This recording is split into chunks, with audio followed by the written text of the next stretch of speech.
Gloria a Dios, gloria a Dios. Dios les bendiga, mis hermanos. ¿Cuántos dan gloria a Dios? Amén. Vamos a ponernos de pie. Voy a pedirle por favor que vaya abriendo su Biblia allí en el libro de los Hechos de los Apóstoles, en el capítulo 4, y vamos a estar leyendo el versículo 11 y 12. Bienvenidos sean todos ustedes. Gloria a Dios que nos da la bendición de poder tener la libertad de venir a su casa, alabar y glorificar su nombre. Gloria a Dios que tenemos la salud para poder estar aquí, mis hermanos. Gloria a Dios que nos ha dado un día tan bonito para poder venir y levantar alabanzas al nombre del único Dios, del verdadero Señor y Dios. Amén. Vamos a dar lectura, amén. Hechos 4, 11, ¿ya lo tenemos todos? Un amén, dos amén, tres amén. Amén. Dice la palabra del Señor, Hechos 4, 11. Este Jesús es la piedra reprobada por vosotros los edificadores, la cual ha venido a ser cabeza del ángulo. Y en ningún otro hay salvación, porque no hay otro nombre debajo del cielo dado a los hombres en que podamos ser salvos.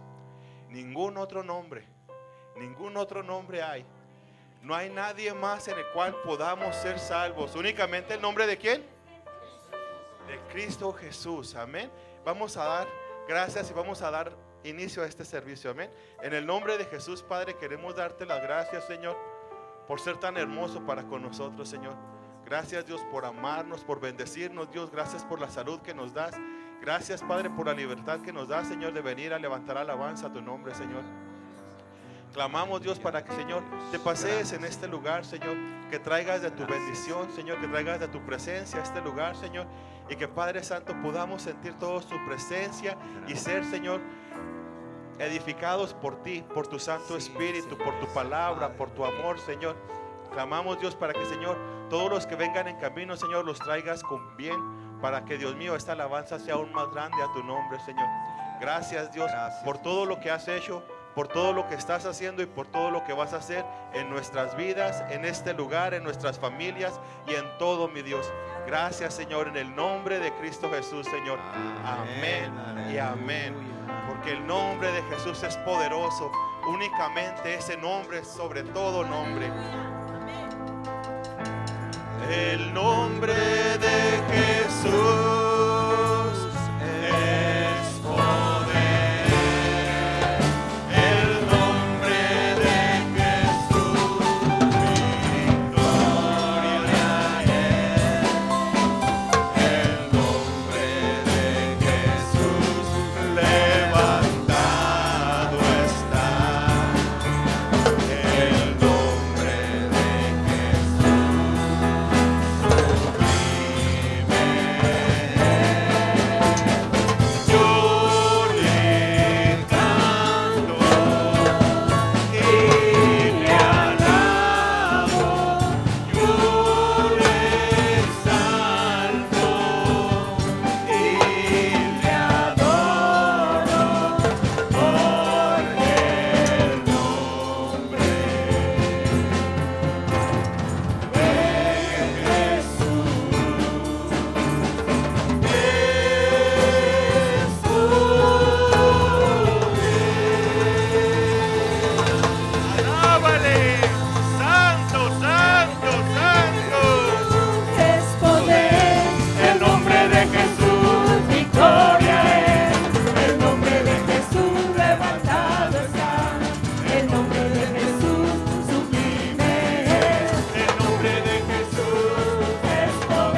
poderoso de Israel. Él vive. El poderoso de Él Israel. sana. Nadie lo detendrá. Al poderoso de Israel. Y los ojos de los ciegos Caerán y ellos verán, los oídos de los sordos oirán. el cojo saltará, con el alma danzará, la lengua de los mudos cantará, porque es el poderoso de Israel, el poderoso de Israel. su voz se oirá, nadie lo detendrá, al poderoso de Israel. Estaremos celebrando su poder Con alegría de corazón, como el que va bajo la flauta al monte de Jehová, celebraremos su poder, porque es el poderoso de Israel, el poderoso de Israel. su voz se oirá, nadie lo detendrá, al poderoso de Israel. De los ciegos oirán, ellos verán, los Oídos de los sordos oirán. el cojo saltará, con el arpa danzará, la lengua de los mudos cantará, porque es el poderoso de Israel. Mi alma te alaba, Señor. Alábale, pueblo, santo, santo, al poderoso de Israel. ¿Cuántos alaban a un Dios vivo? A un Dios fuerte, a un Dios poderoso, a un Dios que tiene cuidado de nosotros, hermanos. Ese es el Dios que alabamos, ese es el Dios que adoramos. Santo eres, Señor. Fuego que cayó. A 120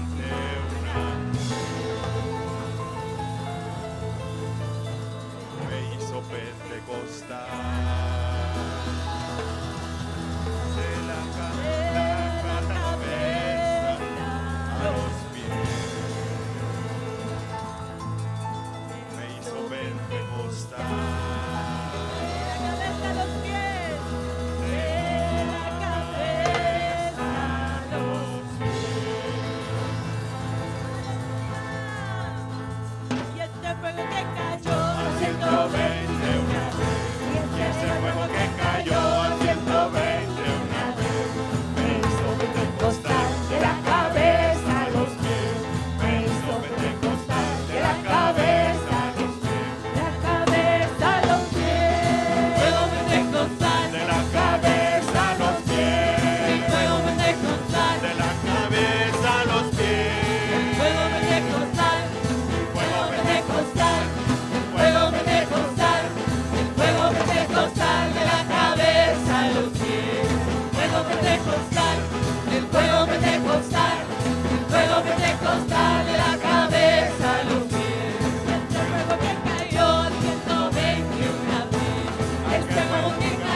sientes lo mismo que yo. Yo siento que el Espíritu Santo se está derramando en mi corazón y que una nube de gloria se está vislumbrando en la casa de Dios. Unánimes en ruego y oración, estaban todos unánimes alabando al Señor, y desde el cielo cayó el Espíritu Santo, y desde el cielo cayó el Espíritu Santo. Espíritu Santo, lléname, lléname, lléname. Espíritu Santo, lléname, lléname de tu amor. Espíritu Santo, lléname, lléname, lléname. Espíritu Santo, lléname, lléname de tu amor. Este corito es para alabar a Dios. Si tú le alabas también, y sientes lo mismo que yo. Y este corito es para alabar a Dios. Si tú le alabas también, sientes lo mismo que yo. Yo siento que el Espíritu Santo se está derramando en mi corazón y que una nube de gloria se está vislumbrando en la casa de Dios. Estaban todos unánimes en ruego y oración, estaban todos unánimes alabando al Señor, y desde el cielo cayó el Espíritu Santo, y desde el cielo cayó el Espíritu Santo. Espíritu Santo, lléname, lléname, lléname. Espíritu Santo, lléname, lléname de tu amor. Espíritu Santo, lléname, lléname, lléname. Espíritu Santo, lléname, lléname de tu amor. Espíritu Santo, lléname, lléname, lléname. Espíritu Santo, lléname, lléname de tu amor. Espíritu Santo, lléname. Dile, lléname, lléname, Espíritu.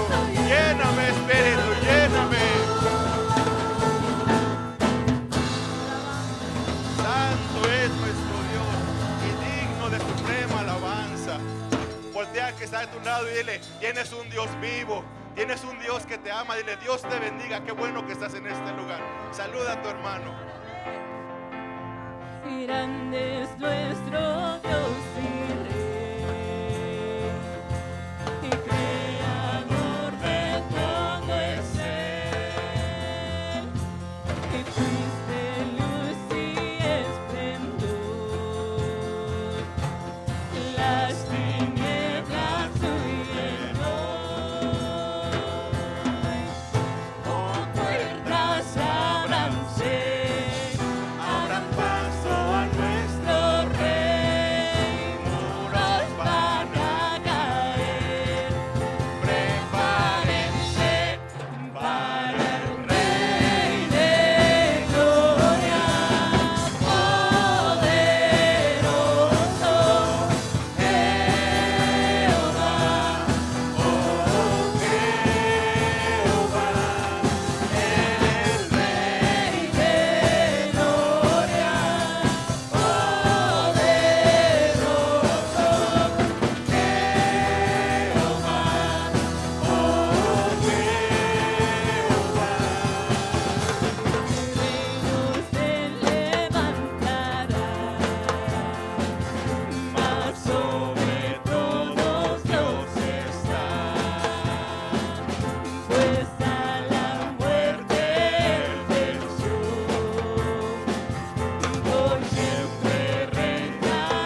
Dios, gloria a Dios. A Él sea toda la gloria por los siglos de los siglos.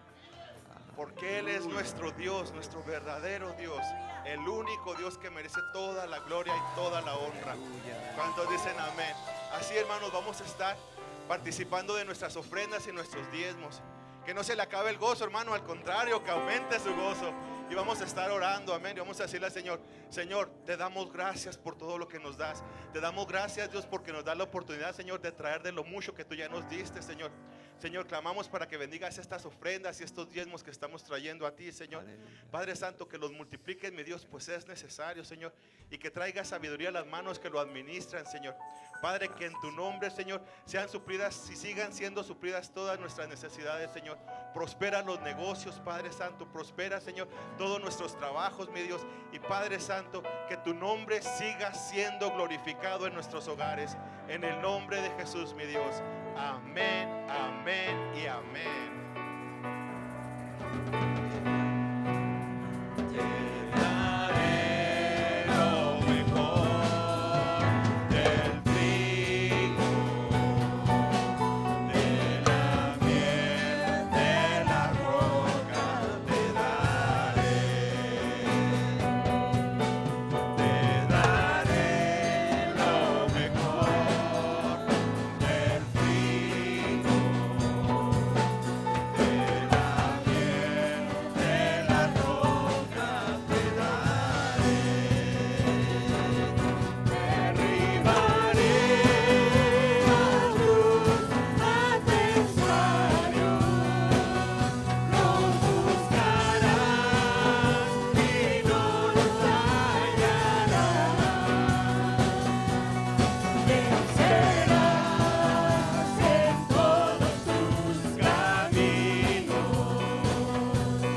para siempre en el nombre de Jesús. Te daré lo mejor del trigo, de la miel, de la roca. Te daré lo mejor del trigo, de la miel, de la roca. Te daré. Derribaré a tus adversarios, los buscarás y no los hallarás. Vencerás en todos tus caminos, para siempre en el nombre de Jesús. Derribaré a tus adversarios, los buscarás y no los hallarás. Vencerás en todos tus caminos, para siempre en el nombre de Jesús. Para siempre en el nombre de Jesús. Para siempre en el nombre de Jesús.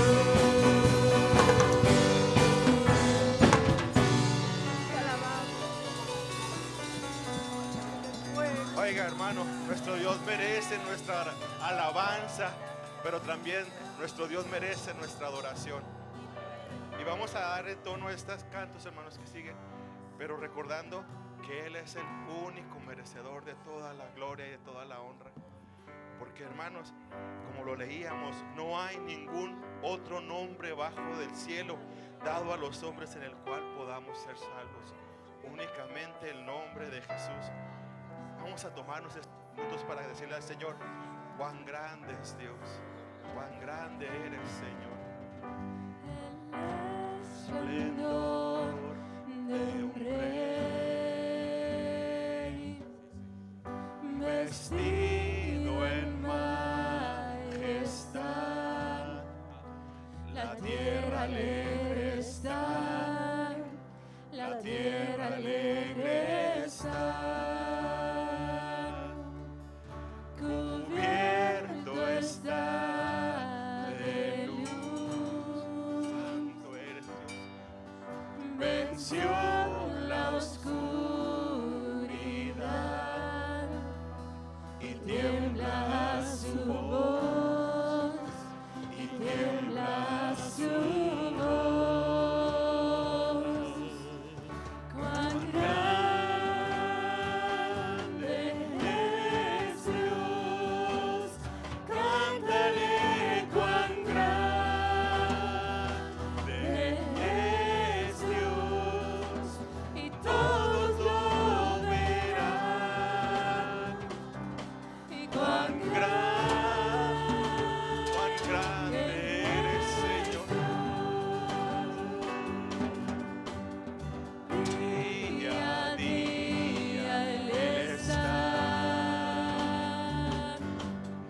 y el tiempo está en Él, principio y el fin, principio y el fin.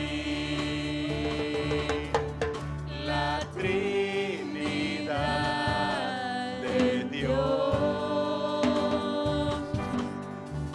el Padre, Hijo, Espíritu, Cordero y el León, Cordero y el León. Cuán grande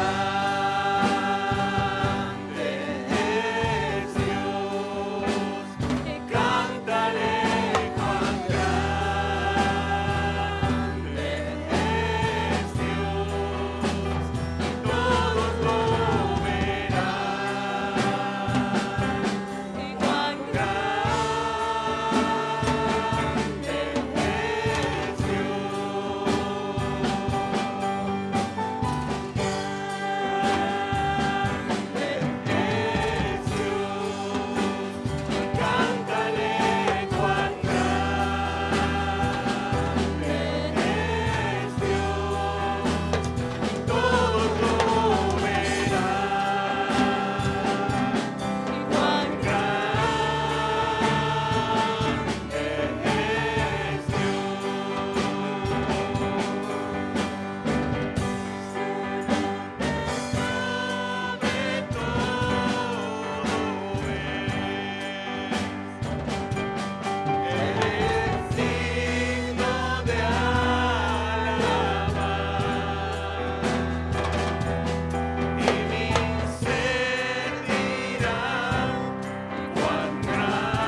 es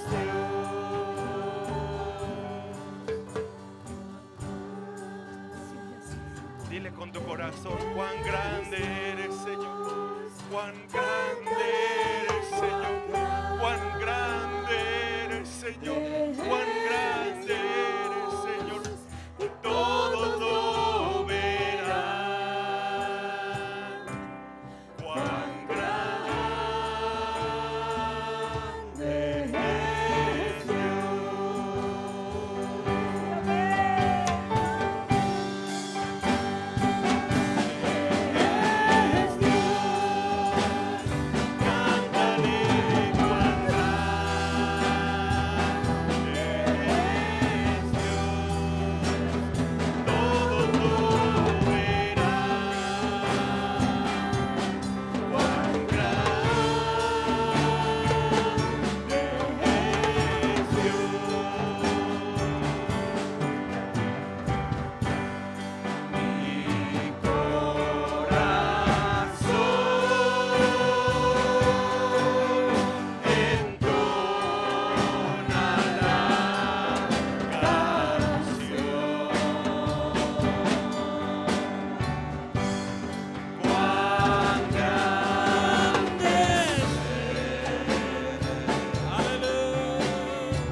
cuán grande, grande, poderoso, poderoso.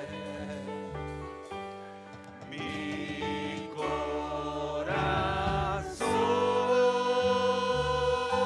corazón entonará canción. Cuán grande es Él.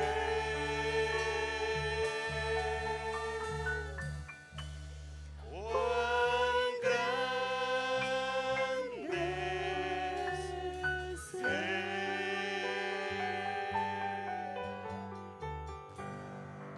Mi Cristo, Mi Rey, nadie es como tú. Toda mi vida quiero exaltar las maravillas de tu amor.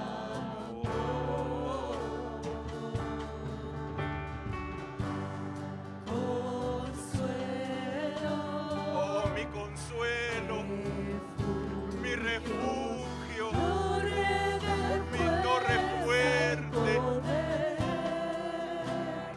todo mi ser, lo que yo soy, nunca cesé de adorar.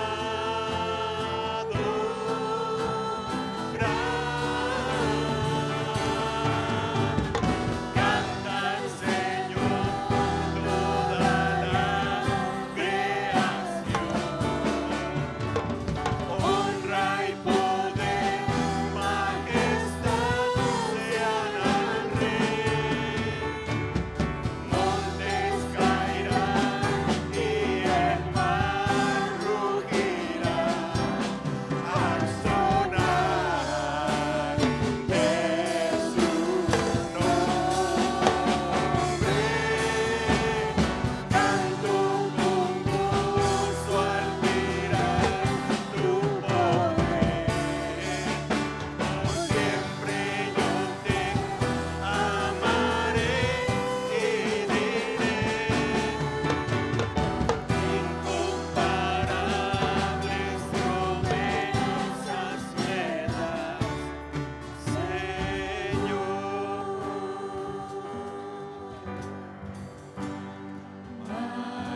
es el merecedor de toda la honra.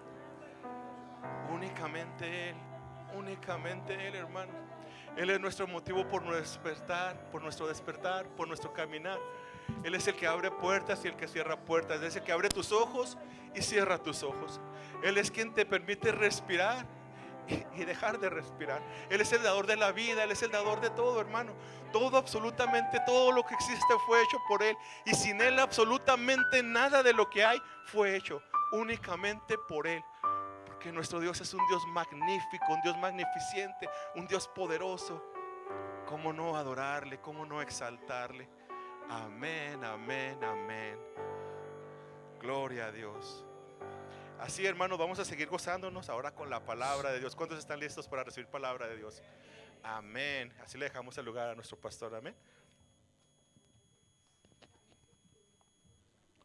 Gracias, hermano Juan. Buenas tardes, hermanos. Dios les bendiga. Mire, antes de pasar a lo siguiente, vamos a darle gracias a Dios. Te queremos dar gracias, Señor, en esta tarde por la bendición que nos das de estar aquí.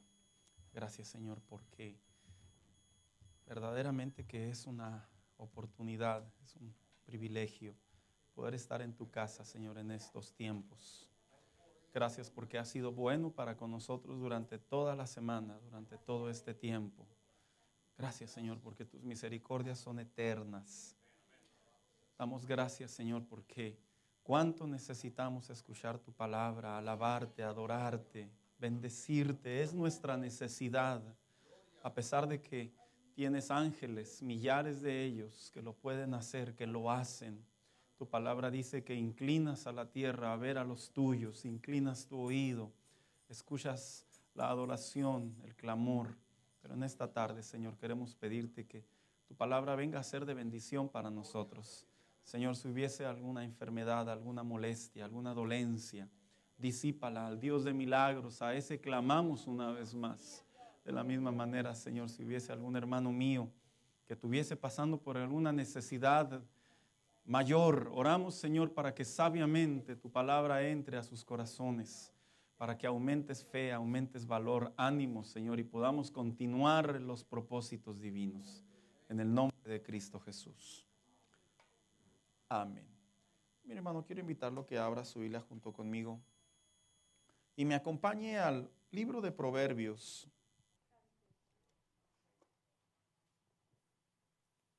Capítulo 24.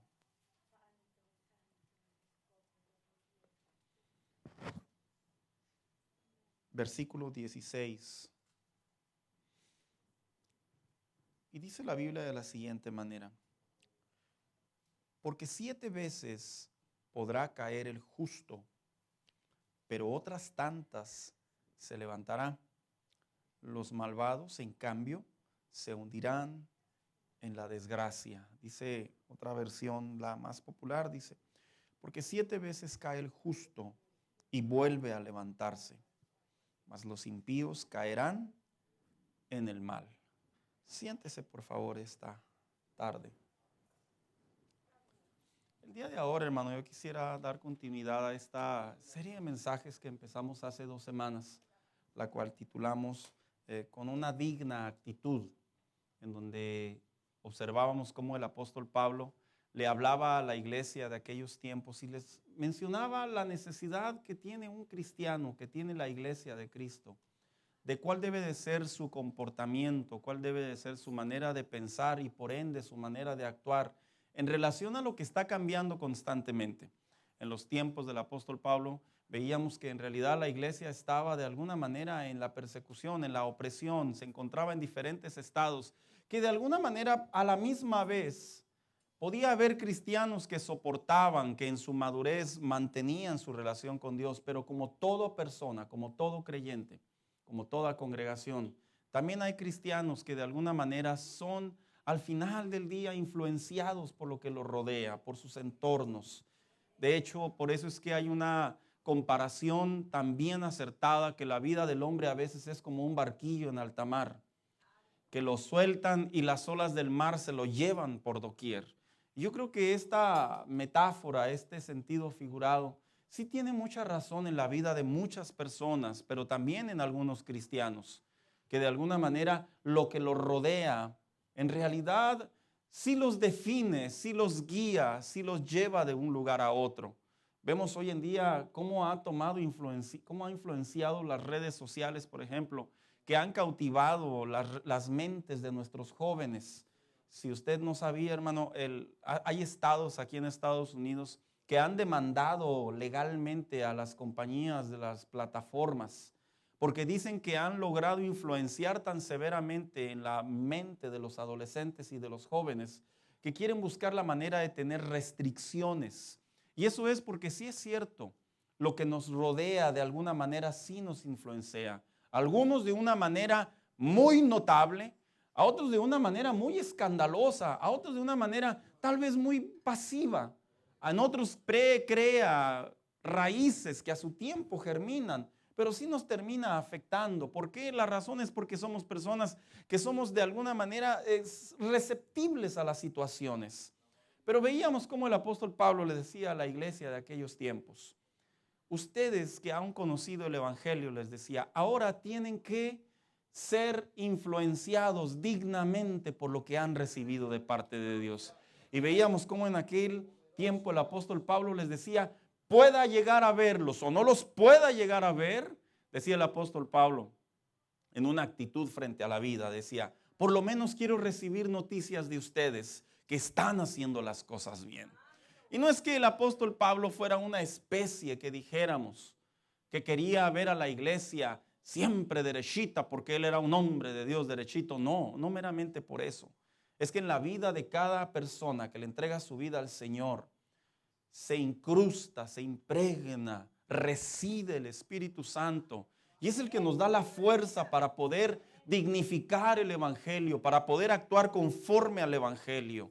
El Evangelio, lejos de verse como una perspectiva religiosa, es una relación con Dios. Lejos de verse como una herencia tradicional o una cultura de la nación, es una relación con Dios de una transformación, que hemos sido liberados del pecado y ahora tenemos la libertad en Cristo. La libertad en Cristo no solo es ser salvo, la libertad en Cristo también es tener esa vida en Dios, que su palabra dice que gracias a esa salvación nos lleva a los propósitos de Dios. Y decía el apóstol Pablo, si no los llego a ver, decía, por lo menos quiero saber que se encuentran bien. Y veíamos cómo de alguna manera sí ha influenciado en nuestro entorno, hermano, los grandes cambios que vivimos en nuestra sociedad. Mire, yo le voy a platicar una anécdota. Hace muchos años fui a Monterrey. Y si usted alguna vez ha ido a Monterrey, usted sabe cómo hablan los de Monterrey.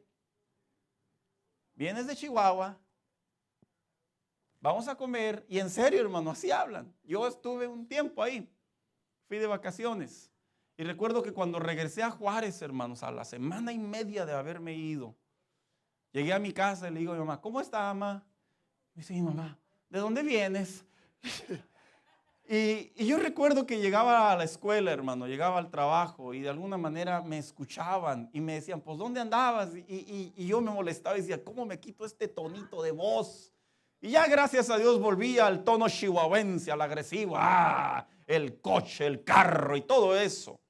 Pero porque de alguna manera sí somos influenciados, aun cuando no lo querramos. Y el apóstol Pablo adoctrinaba a la iglesia, enseñaba a la iglesia que la vida en Dios debe de tener una conducta, debe de tener una influencia, pero debe de ser digna del evangelio que hemos recibido.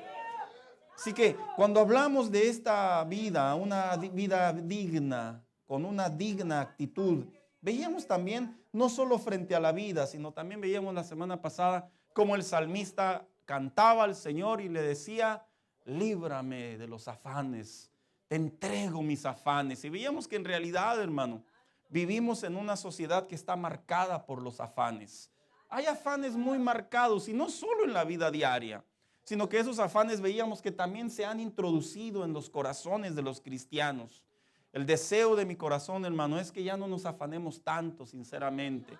Que ya no seamos cristianos que veamos el futuro y busquemos la manera de resolver las cosas. Y no porque sea malo, sino porque la vida del Hijo de Dios, el Señor está sobre de él y él guía sus pasos por muy lejos o por muy cerca que se vea la necesidad. o el problema. Y veíamos como el salmista decía, te entrego mis afanes, porque los afanes se entregan.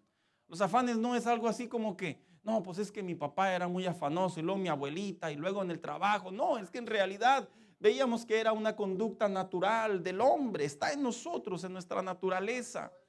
Y más cuando nos casamos, hermanos. No sé si usted está de acuerdo. ¿Cómo nos afanamos cuando nos casamos? Cuando vemos las películas, cuando vemos la televisión, cuando vemos las conversaciones, cuando nos topamos a alguien de 1 año a 15 años después y vemos cómo han avanzado en la vida, de alguna manera sentimos ahí la necesidad de querer alcanzar más allá de lo que tenemos. Y no es que sea malo, la pregunta es cómo Dios quiere que nosotros lleguemos a las bendiciones. Esta semana, hermano, yo quisiera hablar precisamente sobre este proverbio que se encuentra en la palabra de Dios. Cómo el proverbista le habla a los judíos y les da un consejo, un refrán que tiene que ver con una vida no solamente digna en base a la relación con Dios, sino también una vida que se produce digna cuando suceden eventos en nuestra relación con Dios que no son agradables. Y precisamente me refiero con una actitud digna, pero frente a las limitaciones. ¿Sabe usted que las limitaciones es otra de las áreas de la vida del hombre del siglo XXI que lucha mucho con ellas, hermanos? Luchamos mucho con las limitaciones. Y este proverbio, cuando dice el justo cae 7 veces, es porque en realidad el justo no se refiere que intencionalmente solamente cae y le falla o peca delante de Dios, sino también el justo, el Hijo de Dios, en aquellos tiempos el judío. Podía haber circunstancias que lo rodeaban, que mientras iba en base a la ley de Dios, había cosas que lo detenían, cosas que lo obstaculizaban, cosas que le cambiaban el panorama de la dirección divina, por así decirlo. Y el hombre sentía esos límites en su diario vivir. Hermanos, todos tenemos límites. De hecho, la palabra límite es ese espacio de vida en donde somos detenidos a dejar de continuar hacia donde nos dirigimos. Por ejemplo, cuando se acaba la gasolina del carro, llegó un límite para muchos. Muchos ahí se quedan, se les acabó la gasolina y ahí se quedaron. Otros de alguna manera dicen, no, el límite son mis pies, y se bajan del carro y ahí van con su galoncito rojo por el freeway hasta bajar en un exit. Otros, sus límites es cuando pierden el trabajo y de alguna manera sienten que van a entrar en necesidad continua, y es correcto porque la vida es un ritmo, es una aceleración.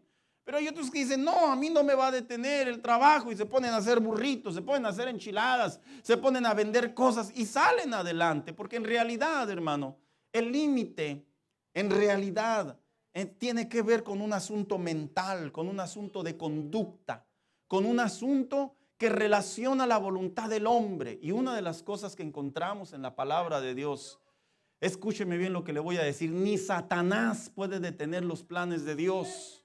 Ni el Señor, escúcheme bien, cuando establece promesas, se las detiene al hombre. En realidad, quien detiene los planes de Dios, quien realmente pone límites a los planes de Dios, somos nosotros. Ejemplo, cuando nosotros le entregamos nuestra vida al Señor, inicia una vida de propósitos en Dios. ¿A poco usted piensa que nomás Dios salvó su vida? Dios quiere salvar también la de sus hijos, sus hermanos, sus familiares. Porque es bíblico. Somos luz en medio de las tinieblas. Y es cierto, hermano. En ocasiones hay límites que nosotros figuramos y los mentalizamos y decimos, bueno, es que tengo esto enfrente de mí y por lo tanto no puedo avanzar más allá.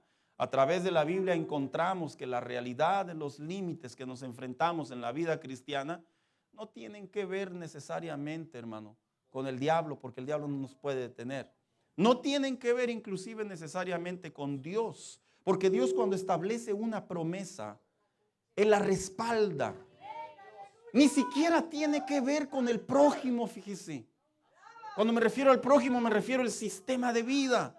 No, en realidad los límites, ¿sabe quiénes los ponen? Nosotros, hermanos. Los límites no los ponen tus hijos, hermano. Es que yo no puedo buscar a Dios porque tengo unos hijos bien rebeldes. No. Puede influir, estoy de acuerdo, pero en realidad no son límites. Yo entiendo cuando las personas dicen, es que mi esposo no me apoya. Puede ser cierto, tu esposo puede influir y tú no puedes continuar en los planes de Dios en tu vida, pero él no es verdaderamente tu límite.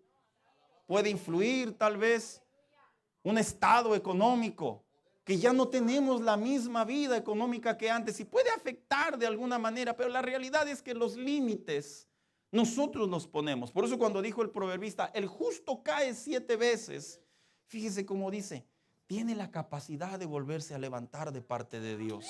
Y precisamente, hermano, para ello yo quiero hablar de 3 límites que generalmente están relacionados en la vida de muchos cristianos. Obviamente hay muchos, pero considero que tienen mucho que ver con nuestro diario vivir. Y el primer límite es precisamente cómo reaccionar frente a los límites de los prejuicios. ¿Sabe? En la vida cristiana y más en la mente del hispano, somos personas muy prejuiciables.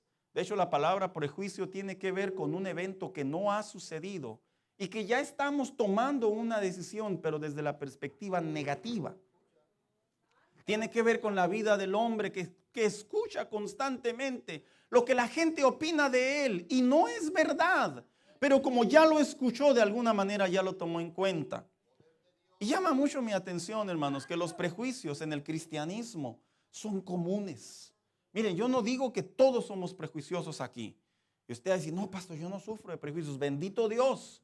Pero puede haber cristianos que sí sufren de prejuicios, que los prejuicios de alguna manera sí afectan su relación con Dios, para que los límites que se establecen le impiden tener una vida digna del evangelio que Dios nos ha dado. Yo le voy a decir una cosa, cuando Cristo viene a nuestras vidas, Cristo mejora todo, hermano. El evangelio mejora todo. No hay áreas que el evangelio no mejore. Que tengamos la perspectiva que las luchas y las pruebas, las tentaciones y todo lo que nos rodea, nosotros tengamos el concepto que es una relación con Dios en donde tenemos un mundo en contra de nosotros. Estoy de acuerdo, pero lo que no estoy de acuerdo es que por voluntad propia, en donde la palabra de Dios no interviene, donde la palabra de Dios claramente dice, cuidado con los límites que vienen a tu vida, nosotros los hagamos propios y de alguna manera inclusive hasta relacionemos que Dios está en el asunto.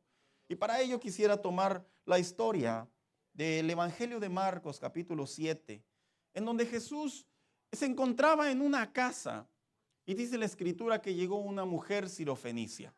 Una mujer sirofenicia es una mujer griega, es una mujer gentil, es de una ciudad, así se le titulaba. Y mientras Jesús estaba ahí, dice la palabra de Dios que llega esta mujer y le dice, Señor, Maestro, Jesús, mi hija está siendo atormentada por un demonio.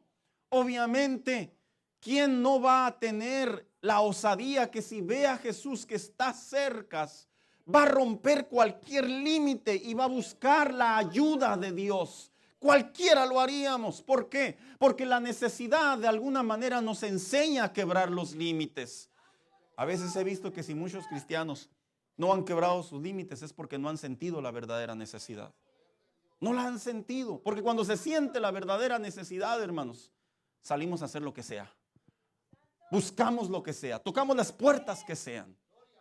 Y dice la palabra de Dios que se desarrolla una de las conversaciones que sí de alguna manera han sido malinterpretadas por muchos predicadores a la falta de conocimiento. Lo digo con mucho respeto, hermano. Y es precisamente la metáfora que Jesús utilizó.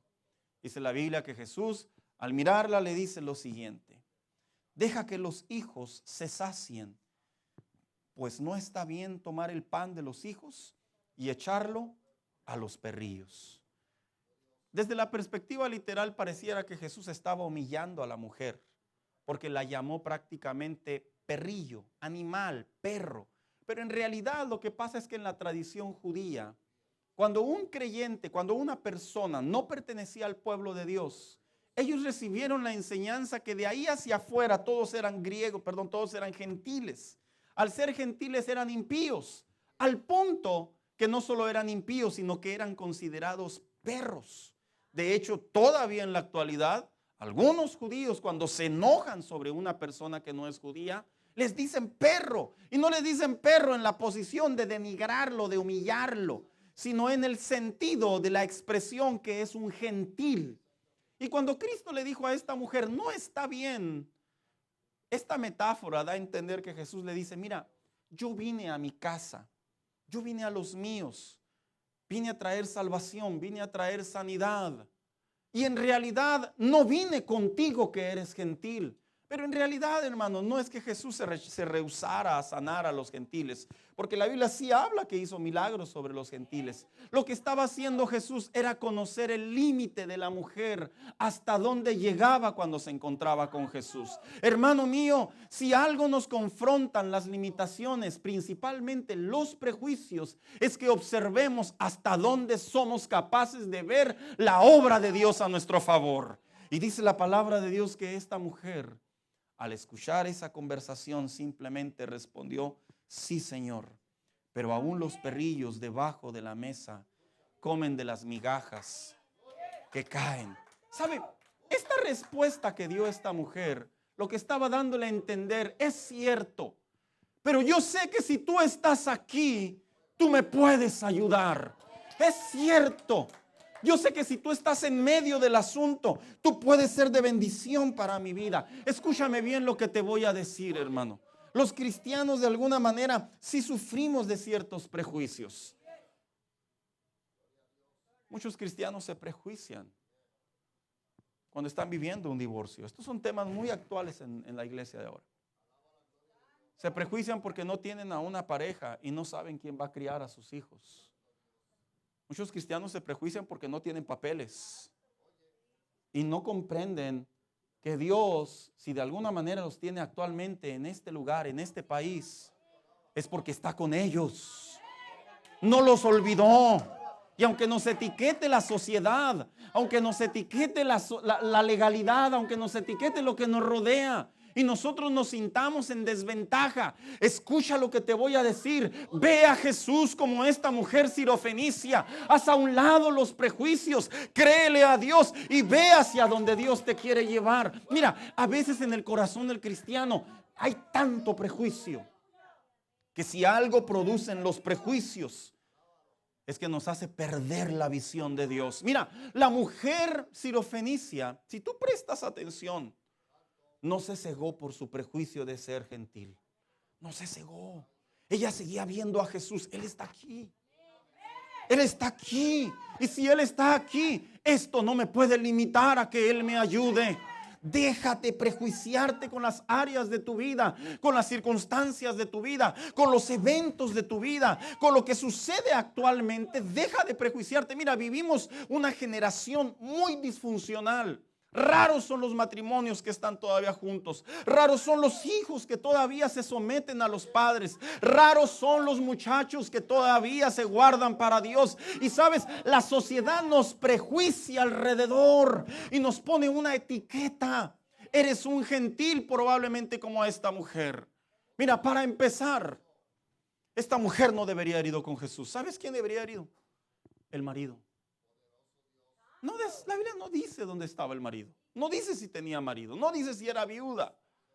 Pero lo interesante es que esta mujer rompió los esquemas de cualquier persona.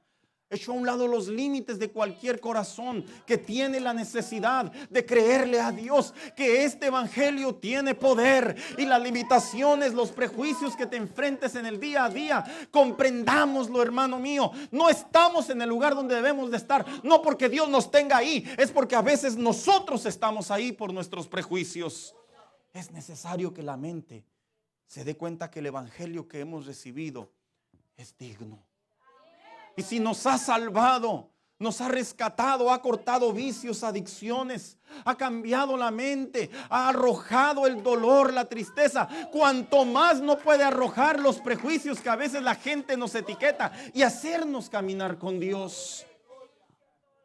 Un segundo prejuicio que es muy común que sucede en el evangelio es precisamente una segunda limitación, es la limitación de los fracasos. ¿Sabe usted que los fracasos son limitaciones? Sí lo son. ¿Y sabe por qué lo digo, hermano?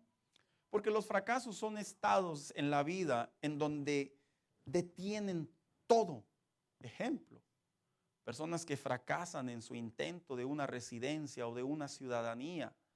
Ya llevaban un proceso de vida y de repente algo sucedió, un asunto legal, y los detiene. y sienten que se quedan en el estado de estancamiento. Personas que de alguna manera llevaban una meta en su vida, en su diario vivir, y viene una enfermedad.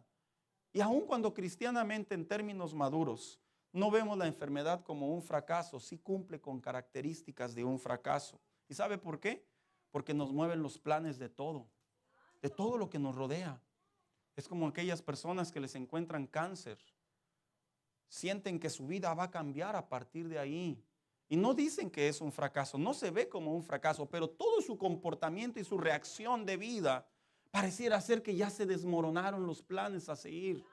Personas que de alguna manera están trabajando y de alguna manera ya habían proyectado planes de vida, planes de avances y los pierden. Lo ven como un fracaso. Y sabe, hay fracasos, hermanos, que no tienen necesariamente que ver con nosotros. Hay unos que sí, es cierto. Hay unos que nos los ganamos a pulso, los buscamos a pulso. Pero hay otros que no, hay otros que son indirectos, son personas que nos rodean. Son personas que de alguna manera están muy cerca de nosotros y terminan afectándonos. Oiga, es como los créditos. Ella es bien ahorradora, pero él no le pueden dar $5 porque los desaparecen en 5 segundos. Yo como recuerdo a aquellas personas que en su momento en el matrimonio me dicen, no, yo siempre tuve buen crédito, nomás me casé y se me echó todo a perder. Y se pierden los propósitos aparentemente. En la Biblia hay el caso de un hombre de Dios. Hay varios, hermanos, hay muchos, pero voy a ocupar la vida de un hombre de Dios que estuvo muy cerca de Jesús. Y que dice la Biblia que cuando Jesús fue aprendido allá en el Evangelio de Marcos, capítulo 14, dice que este hombre de lejos veía lo que le sucedía a Jesús, y me refiero a la vida de Pedro. ¿Sabía usted que antes de que Cristo fuera tomado preso y llevado al Sanedrín, ¿sabía usted que Cristo tuvo una conversación con ellos en donde Jesús les dijo que iba a ser aprendido, que ya su tiempo había llegado? Y dice la Biblia que Pedro le dijo al Señor, Señor, contigo yo me voy hasta la cruz. Yo me imagino los ojos de Pedro hasta le brillaron probablemente. Yo, Señor, si yo sé andar en alta mar, cuánto más me van a hacer los mandados estos hombres. Y dice la palabra de Dios que simplemente le dice, antes de que el gallo cante, 2 veces me negarás 3 veces, Pedro. Y dice la palabra de Dios, hermano, que cuando Cristo es aprendido por la traición de Judas, él se encontraba a distancia.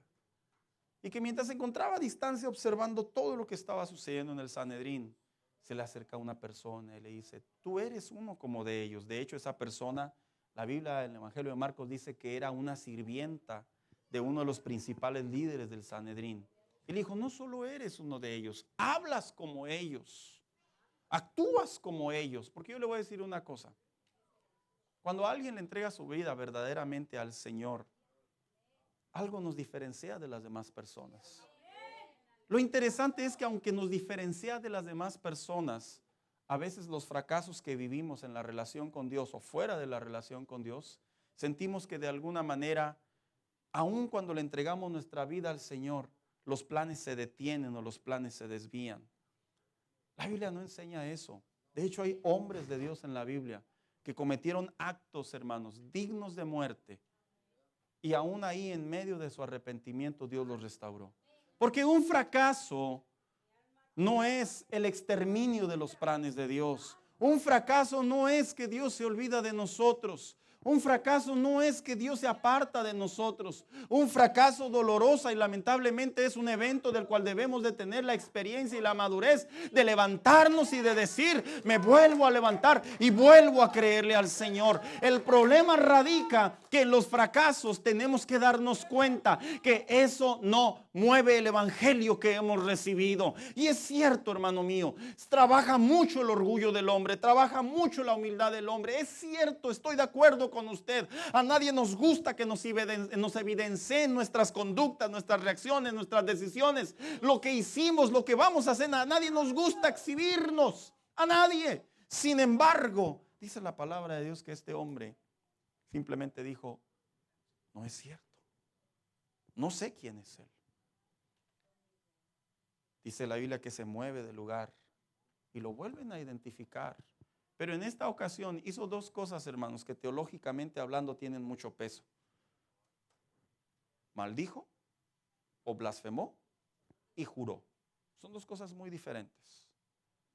Y dice el evangelista que lo primero que pudiéramos llamar así que hizo fue precisamente negar, que es blasfemar. Blasfemar, de acuerdo a la Biblia, es hablar mal de alguien.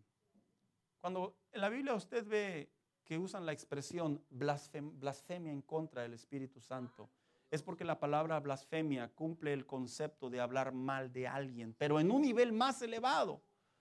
Y si usted presta atención, en realidad Pedro habló mal de Jesús, solo que los intérpretes, cuando se enseñan estos conceptos de la palabra de Dios, no lo ven así, porque el pasaje no nos lo permite.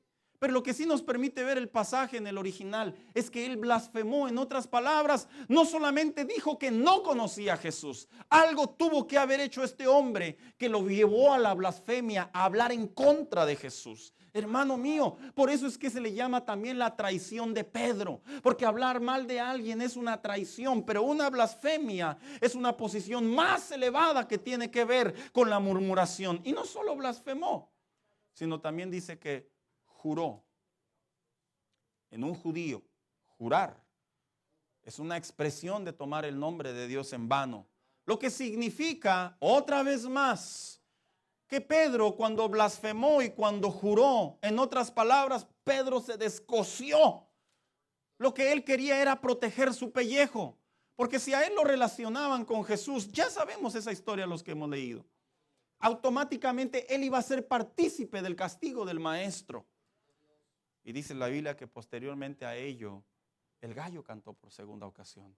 Hermanos, cuando usted lee en el Evangelio y Pedro lloró amargamente, se puede figurar la vida de un hombre agresivo, de un hombre de carácter, de un hombre que sabe lo que es el peligro del alta mar. Esas personas, ese carácter, son personas que no se quiebran con cualquier cosa. Son personas que no le tienen miedo a la muerte. Ya se han encontrado en esas etapas. Pero lo que hace Pedro, se da cuenta que el nivel de su desacato, de su rebeldía ante el Señor, lo llevó a darse cuenta que no era cualquier cosa lo que había dicho. No era como que eres cristiano.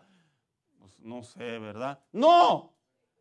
Blasfemó en contra del Señor y juró en contra del Señor.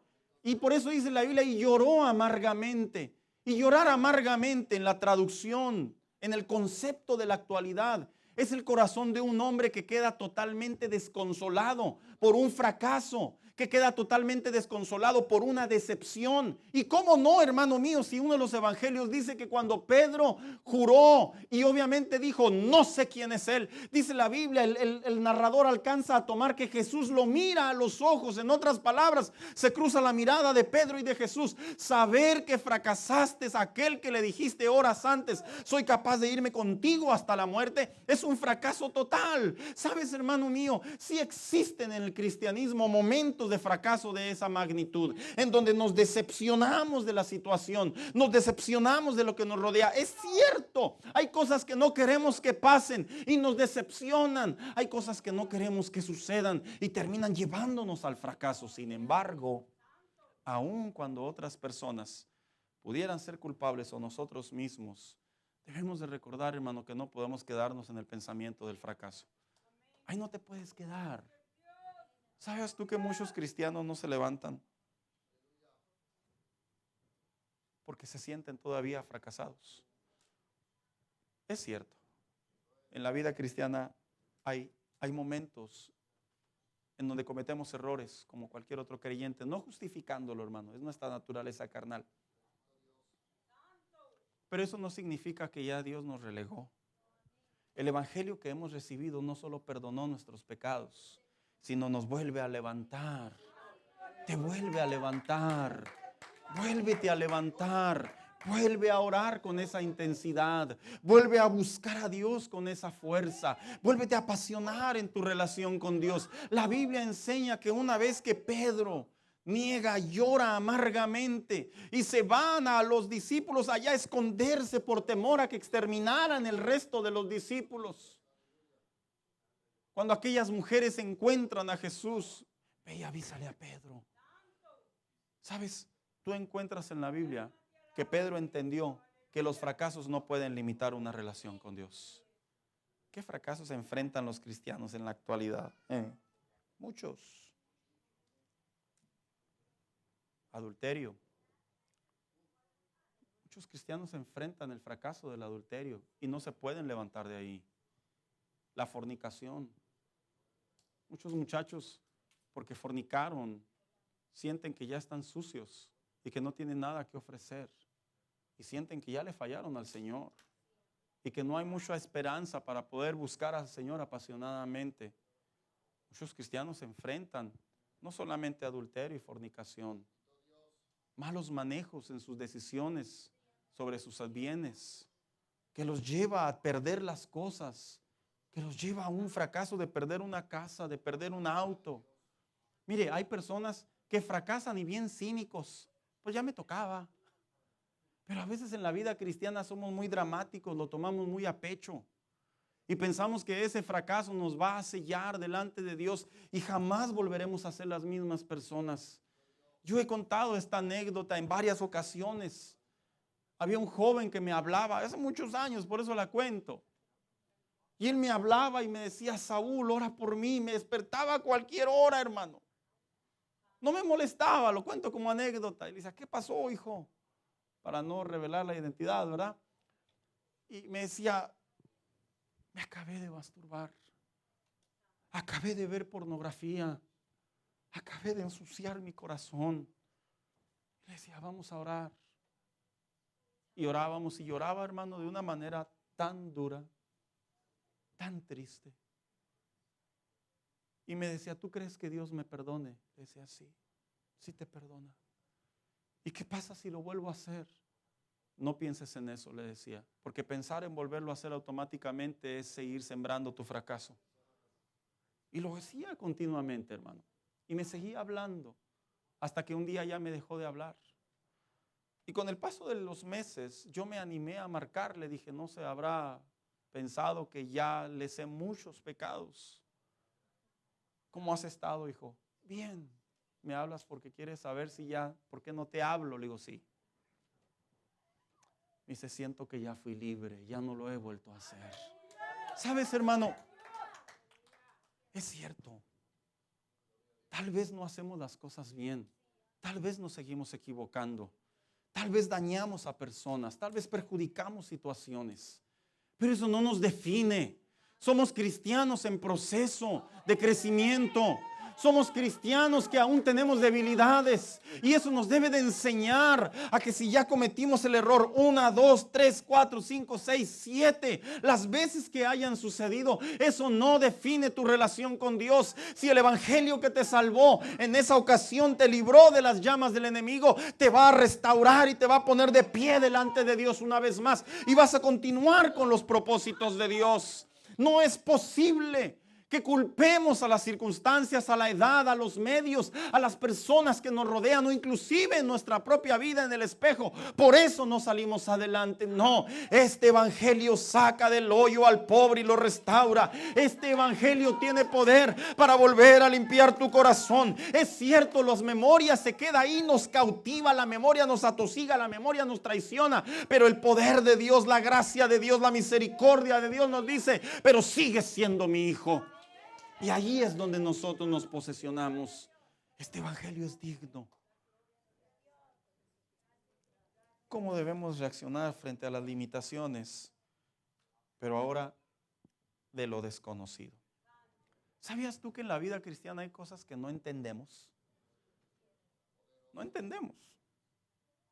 Hay situaciones que no sabemos por qué nos suceden. Hay buenos cristianos que les suceden cosas malas. Hay hombres de Dios, hay mujeres de Dios que tienen todo el deseo de hacer las cosas bien, pero de alguna manera suceden cosas que les cambian el panorama y no entendemos. Oiga, muchos salen corriendo, ¿verdad? Con los supuestos profetas a ver que les profeticen y ahí les tiran su rollo. No todos, lo digo a manera de sarcasmo en el contexto de que buscan una mentira Otros salen corriendo a buscar iglesias, supuestamente avivamientos, y a ver si alguien se acerca por ellos y a orar. No digo que es malo, pero no es el medio necesariamente. Otros de alguna manera simplemente aceptan la limitación y no entienden por qué sucede eso. ¿Sabes? El no entender o lo desconocido, cuando no lo comprendemos desde la perspectiva de Dios, sí son limitaciones. ¿Y por qué lo digo? Porque a veces lo que no desconocemos no sabemos cómo actuar, cómo reaccionar, cómo responder, hacia dónde ir, qué dejar de hacer o qué hacer a otra vez. Y como no sabemos qué hacer, se transforma en una limitación en nuestra relación con Dios. Y para ello hay una vida en la Biblia muy particular, muy común. Y es la vida de Job. Escucha lo que te voy a decir. En un día, Job perdió sus bueyes y sus asnos. Perdió las ovejas y sus criados. Murieron por fuego. Se robaron sus camellos y mataron a los criados que los cuidaban. En un día, sus hijos todos reunidos en un banquete en el hijo mayor, llegó un fuerte viento, derribó la casa y todos los hijos murieron. Y todo en un día. Yo quiero figurar la vida de Job. ¿Cómo es que es el pensamiento de un creyente cuando suceden cosas que no entiende? No sabemos.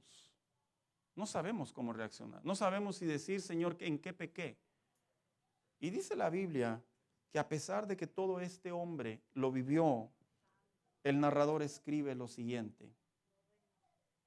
Al llegar a ese punto, Job se levantó, se rasgó las vestiduras, se rasuró la cabeza y se dejó caer al suelo en actitud de adoración. Entonces dijo, desnudo salí del vientre de mi madre y desnudo he de partir. El Señor ha dado y el Señor ha quitado. Bendito sea el nombre del Señor. A pesar de todo esto, Job no pecó ni le echó la culpa a Dios. Es cierto, hay cosas que no conocemos por qué suceden. Es más, hay cristianos que ahora son mejores cristianos que después de un fracaso. Y sucede algo desconocido en sus vidas y lo relacionan de alguna manera como las consecuencias, pero no siempre son las consecuencias. Es que hay ocasiones en la relación con Dios en donde es cierto, no sabemos lo que está sucediendo. Y la pregunta es, ¿cuáles son las limitaciones? ¿Qué generalmente le sucede a un cristiano cuando no sabe qué hacer con las limitaciones que se forman en su diario vivir? Nos quedamos en una posición de stand-by, al punto que como no sabemos qué hacer, ni buscamos más a Dios, pero tampoco queremos ir hacia atrás. Es como quedarse flotando. Ni queremos pecar culpando a alguien porque no tenemos la información, pero tampoco queremos aceptar que es la voluntad de Dios porque no se nos ha revelado si es la voluntad de Dios. Pero a pesar de que no entendemos por qué suceden las cosas, la Biblia sí nos habla cuál debe de ser nuestra reacción y nuestra conducta ante las cosas que no sabemos cómo suceden. Y precisamente Job nos aporta 3 verdades. 1, adora a Dios. ¿Sabes por qué? Porque este evangelio no solo trajo salvación, sino que la adoración es una manera de responderle a Dios, tú eres soberano.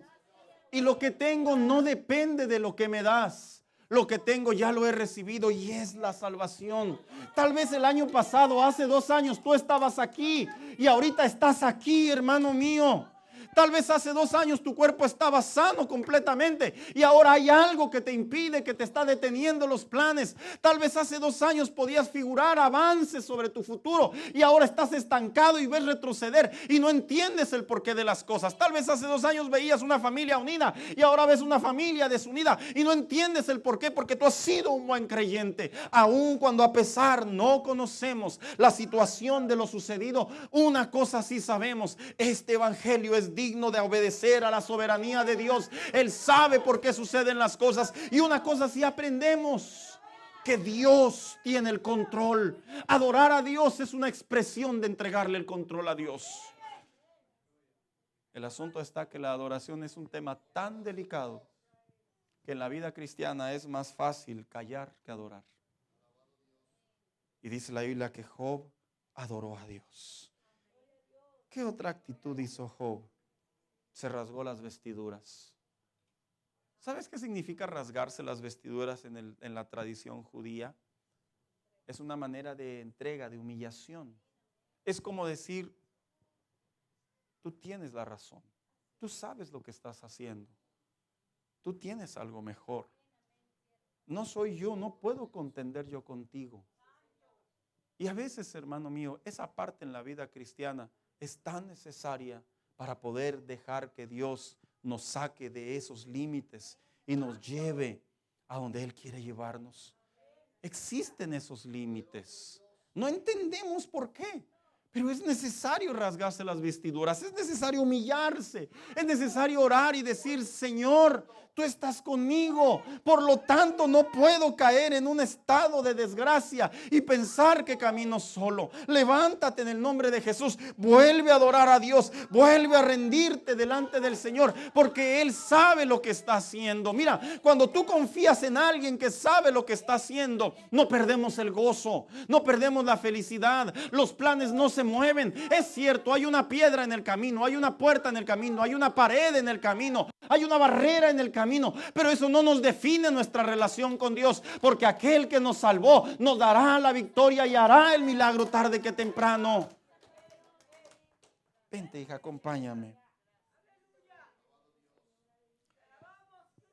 Una vez que Job expresó esas palabras, dice la Biblia que hubo otra conversación nuevamente entre Satanás y Dios. Y le dice el Señor, ¿te has dado cuenta? Sigue fiel. Y Satanás agudiza más el problema de Job.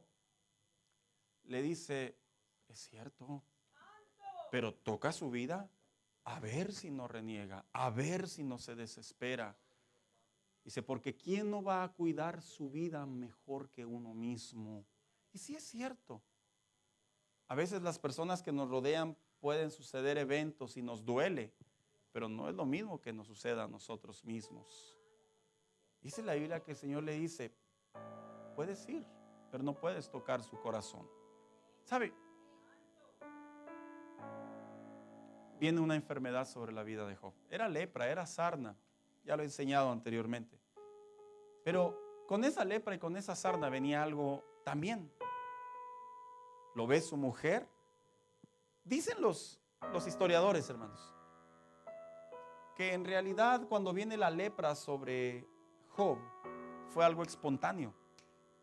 No fue la lepra en los tiempos antiguos, para nuestro entendimiento, eran pequeñas manchas que comenzaban a crecer, pero no salían de un día a otro, que una persona le salía una bolita, una manchita, y al siguiente día se despertaba y amanecía todo enrochado de blanco.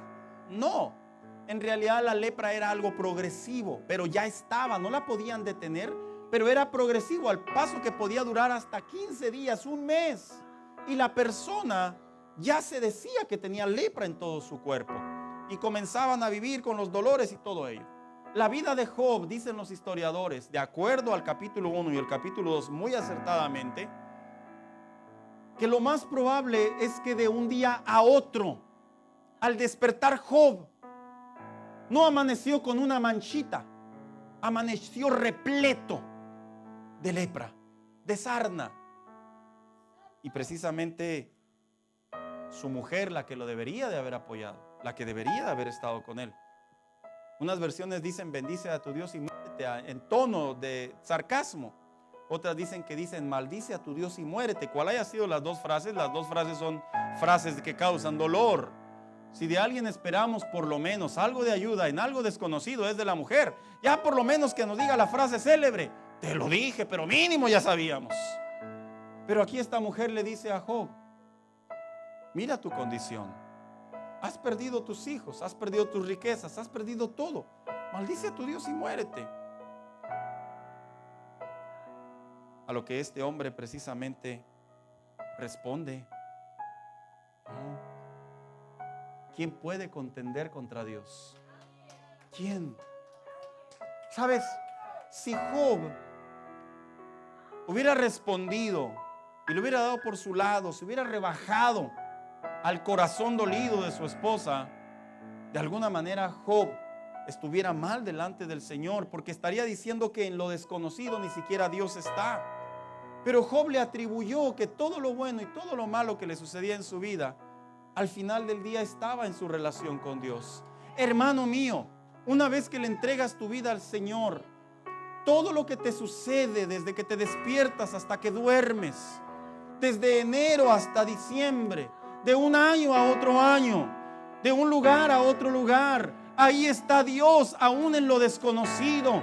Y nuestra respuesta debe de ser: esto no va a detener los propósitos de Dios. Esto no va a detener los planes de Dios, la mano de Dios, las promesas de Dios. Es cierto, estamos viviendo un mal momento. Es cierto, estamos viviendo un mal tiempo. Es cierto, no nos está yendo bien tal vez, pero eso no define lo que Dios ha hecho por nosotros. Lo que Dios ha hecho por nosotros es un evangelio que tiene poder, que te va a hacer revolver una vez más, devolver una vez más tu relación con Dios y posesionarte en los planes de Dios. Es cierto, hermano, estoy de acuerdo. Hay prejuicios. Todos los tenemos, unos en diferentes niveles, pero que no te afecten. Dios no se niega a ti, no niega tus oraciones. Si no se la negó a una mujer sirofenicia, cuanto menos a sus hijos, a ti y a mí. Es cierto, todos tenemos límites, todos fracasamos. Es cierto. ¿Cuántos no dijeron hace tiempo, ahora sí le voy a echar ganas, y ahorita ya quién sabe dónde quedaron las ganas? ¿Cuántos dijeron, ahora sí voy a dejar de hacer esto, y aún lo sigues haciendo? No te juzgo, no te culpo. Mejor te digo, levántate de tu fracaso, levántate de tus malas decisiones, levántate de las ocasiones que el Espíritu Santo te ha hablado y lo hemos rehusado. Levántate, porque 7 veces cae el justo y lo vuelve a levantar el Señor. ¿Por qué? Porque ese es un evangelio digno. Es cierto, la gente dice, las iglesias están llenas de hipócritas. Sí, es cierto, no se niega. No somos perfectos, somos personas que estamos en constante crecimiento y buscamos el evangelio que dignifica. Es cierto, todos tenemos límites. De lo desconocido, quisiéramos que Dios nos respondiera todo. Quisiéramos que amaneciéramos y ahí estuviera un papel con una nota: por eso estoy permitiendo que pases esto. Quisiéramos que de noche nos hablara en sueños y nos dijera: esta es la situación. Quisiéramos que se acercara alguien a orar y nos dijera: yo conozco la condición de tu corazón. Pero el silencio de Dios no significa que no nos ama, que no está con nosotros. Su silencio significa que ahí Él está. Y si Él está ahí, Él está protegiéndonos en medio de todo.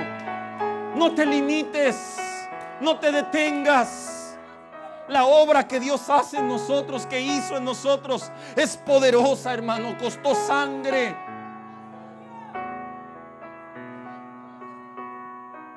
La vida de un cristiano debe de ser una vida de crecimiento, de avance, de madurez. Debe de ser una vida en donde veamos la mano de Dios en día a día. Lo digo y lo repito una vez más: si no hay milagros en tu vida, preocúpate. En serio, preocúpate. Yo no hablo de los milagros de la vida, eso es algo. Su palabra dice que aún sobre los buenos y los malos su misericordia está. Yo hablo de las decisiones que nos están limitando, de las acciones que nos están limitando, de las respuestas que nos están limitando, de las malas decisiones que nos están limitando. De eso hablo yo. Yo hablo de las personas que nos rodean y que influencian a nuestra vida para que no avancemos, para que no crezcamos. Son límites, pero para Dios no son límites, son promesas cumplidas. Él está con nosotros. No hay cristianos pobres. Nosotros nos empobrecemos. No hay cristianos caídos, nosotros nos quedamos en el piso. No es cierto, hermano, no hay cristianos que no se pueden levantar y que Dios les dice: ya no, ya te pasé muchas. No hay.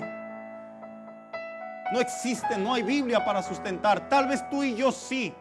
Si alguien no la hace 5 veces, son suficientes. Si alguien no la hace 1000 veces, son suficientes. Pero para Dios no. Dice la Biblia que su amor es inmensurable. Dice la Biblia que su amor no tiene límites, que sus promesas son eternas, se cumplen. Él no es hombre para que mienta, ni hijo de hombre para que se arrepienta. En otras palabras, si Él lo dice, Él lo hará. Y en una ocasión le dijo a Israel: juro por mi propio nombre. En otras palabras, no hay alguien más alto por el cual yo pueda jurar que estaré con ustedes. Esas mismas promesas están sobre nosotros. Dijo el apóstol Pablo: que no influencie lo que está a tu lado.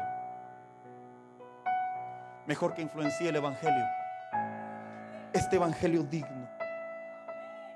Póngase de pie en esta tarde.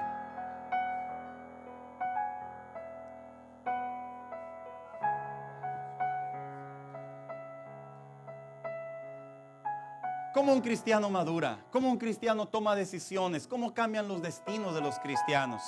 Yo me enfrenté a esas preguntas mucho tiempo. ¿Cómo sucede todo? ¿Cómo inicia todo? Me voy de la iglesia y todo